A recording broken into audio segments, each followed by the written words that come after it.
कांग्रेस की चुनाव समिति ने तो 2 टिकटों को लेकर अपनी रणनीति की शुरुआत कर दी है, लेकिन भाजपा की तो चुनाव समिति ही अब तक गठित नहीं हुई। लेकिन बीजेपी ने टिकट वितरण को लेकर भी कदम बढ़ाने अब शुरू कर दिए हैं। टिकट किसे देना है, किसे नहीं, इसका फैसला लेने के लिए पहले विधायकों का और 200 विधानसभा सीटों का सर्वे कराया जाएगा और ये रिपोर्ट देंगे दूसरे राज्यों के विधायक। इसे लेकर क्या है बीजेपी की रणनीति, इस रिपोर्ट में देखिए।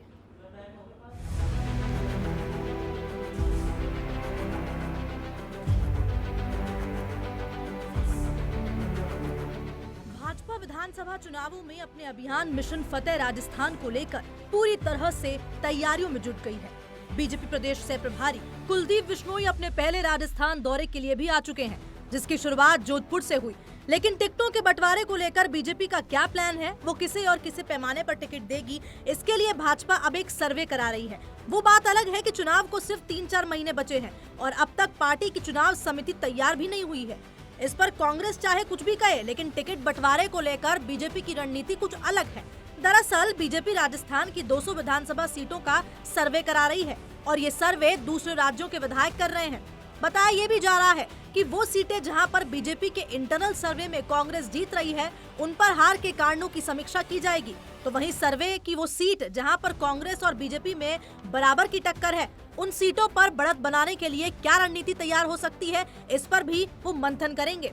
वहीं जिन सीटों पर भाजपा उपचुनाव में हारी, उस हार के कारणों की समीक्षा की जाएगी और साथ ही साथ ये जिन सीटों पर बीजेपी अपनी जीत मान रही है, उन पर कोई समीकरण बदल सकता है, इस पर भी मंथन किया जाएगा। इस चुनावी रणनीति के साथ साथ बीजेपी सभी 200 विधानसभा सीटों पर दूसरे राज्यों के विधायकों से रिपोर्ट तैयार करवा रही है। इसके लिए बीते शुक्रवार से यानी कि 18 अगस्त से यूपी, गुजरात, दिल्ली, हरियाणा, एमपी के 200 विधायक प्रदेश में पहुंचना शुरू हो गए हैं। इन विधायकों को एक एक विधानसभा क्षेत्र की जिम्मेदारी दी गई है, जो उन क्षेत्रों में जाकर 7 दिन तक रहेंगे और पूरी ग्राउंड रिपोर्ट तैयार कर पार्टी के केंद्रीय नेतृत्व को सौंपेंगे। मौजूदा विधायक इनके साथ रहेगा। इनको अलग अलग हर प्रतिदिन इनको अलग अलग करणीय कार्य दिए गए हैं। उन करणीय कार्यों में ये काम भी है कि मौजूदा विधायक के साथ और जनप्रतिनिधियों के साथ ये बैठेगी। देखिए, कांग्रेस का अंतर्द्वंद सामने है, भारतीय जनता पार्टी का वृहद परिवार है। हमारे पार्टी के कार्यकर्ता रीति नीति और दर्शन और विचार के आधार पर जुड़े हुए हैं।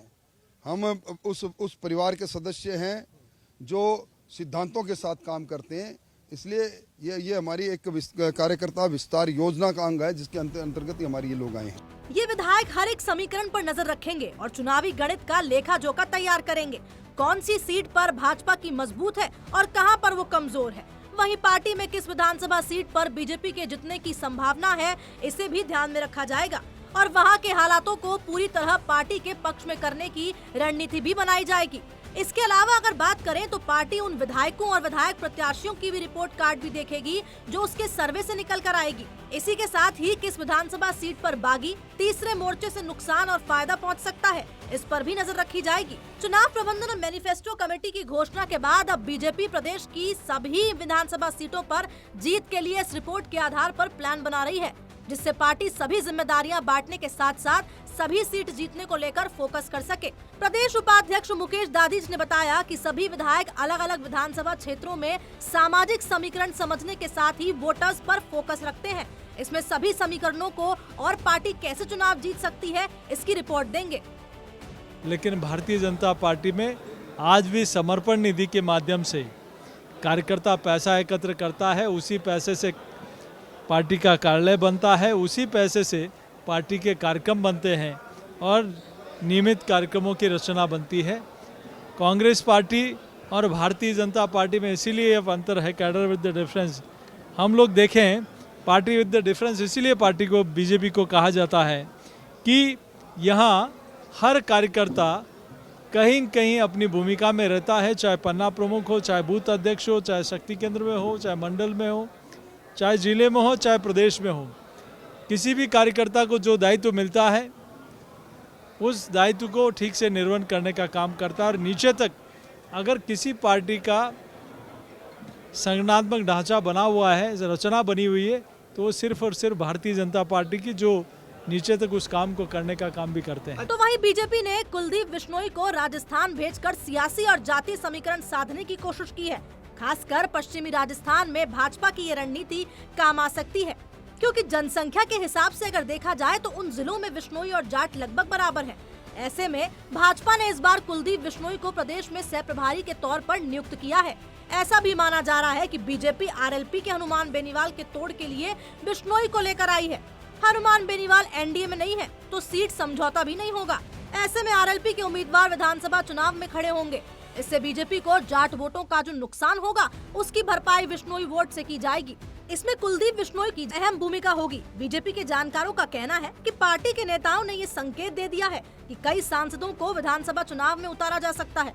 ऐसे में जोधपुर सांसद और केंद्रीय मंत्री गजेंद्र सिंह शेखावत भी विधानसभा चुनाव लड़ सकते हैं। शेखावत अगर विधानसभा के चुनाव में उतरते हैं तो लोकसभा चुनाव में कुलदीप बिश्नोई प्रत्याशी बनाए जा सकते हैं। बीजेपी को इससे फायदा जरूर होगा। पार्टी के पास अभी पश्चिमी राजस्थान की 33 में से 14 ही सीटें हैं, जिन्हें बढ़ाने की कवायद चल रही है। ऐसा भी माना जा रहा है कि शेखावत लोहावट से चुनाव लड़ सकते हैं, जो राजपूत और बिश्नोई बाहुल माना जाता है। अगर ऐसा होता है तो जोधपुर लोकसभा सीट में कुलदीप बिश्नोई चुनाव लड़ सकते हैं, क्योंकि पहले भी बीजेपी से जसवंत सिंह बिश्नोई सांसद रह चुके हैं। ब्यूरो रिपोर्ट, सच बे धड़क।